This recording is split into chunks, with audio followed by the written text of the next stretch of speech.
तोला दीवानी बना के अपन माया में फंसाते हैं, तोला दीवानी बना के अपन माया में फंसाते हैं। दिल्ली बॉम्बे रानी मैं तोला वो घुमाते हैं। मान जना रे ज्यादा नखरा जन दिखाते, मान जना रे ज्यादा नखरा जन दिखाते। तोला दीवानी बना के अपन माया में फंसाते हैं, तोला दीवानी बना के अपन माया में फंसाते हैं।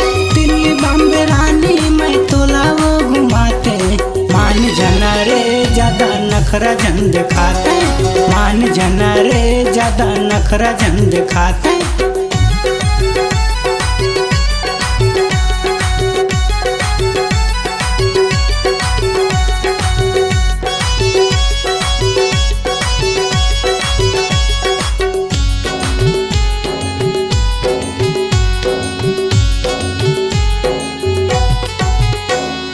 लेवई मोरे गाँव बीच में पीपल के छाव, लेवई मोरे गाँव बीच में पीपल के छाव। अजित खरे नाव है रानी झनते बुलावे। मान जना रे ज्यादा नखरा जन दिखाते, मान जना रे ज्यादा नखरा जन दिखाते।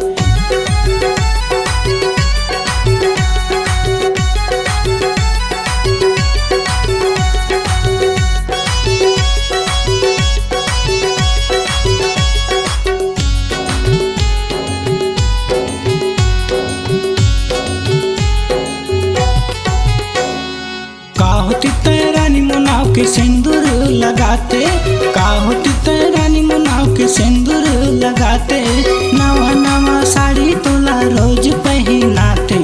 मान जना रे ज्यादा नखरा जन दिखाते, मान जना रे ज्यादा नखरा जन दिखाते।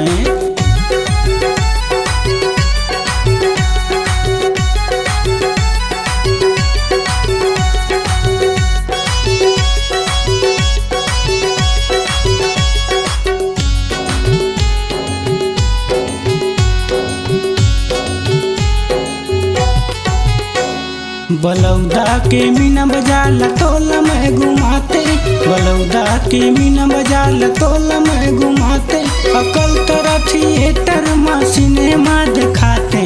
मान जना रे ज्यादा नखरा जन दिखाते, मान जना रे ज्यादा नखरा जन दिखाते।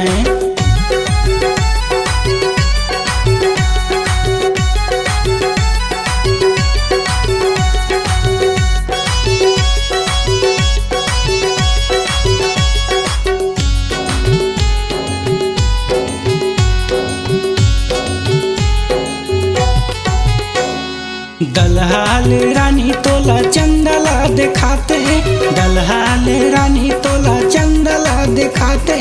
कोटमी के मंगराला तोला दिखा लाते। मान जना रे ज्यादा नखरा जन दिखाते, मान जना रे ज्यादा नखरा जन दिखाते। तोला दीवानी बना के अपन माया में फंसाते, तोला दीवानी बना के अपन माया में फंसाते। दिल्ली बॉम्बे रानी मैं तोला वो घुमाते। मान जना रे ज्यादा नखरा जन दिखाते, मान जना रे ज्यादा नखरा जन दिखाते। मान जना रे ज्यादा नखरा जन दिखाते, मान जना रे ज्यादा नखरा जन दिखाते। मान जना रे ज्यादा नखरा जन दिखाते।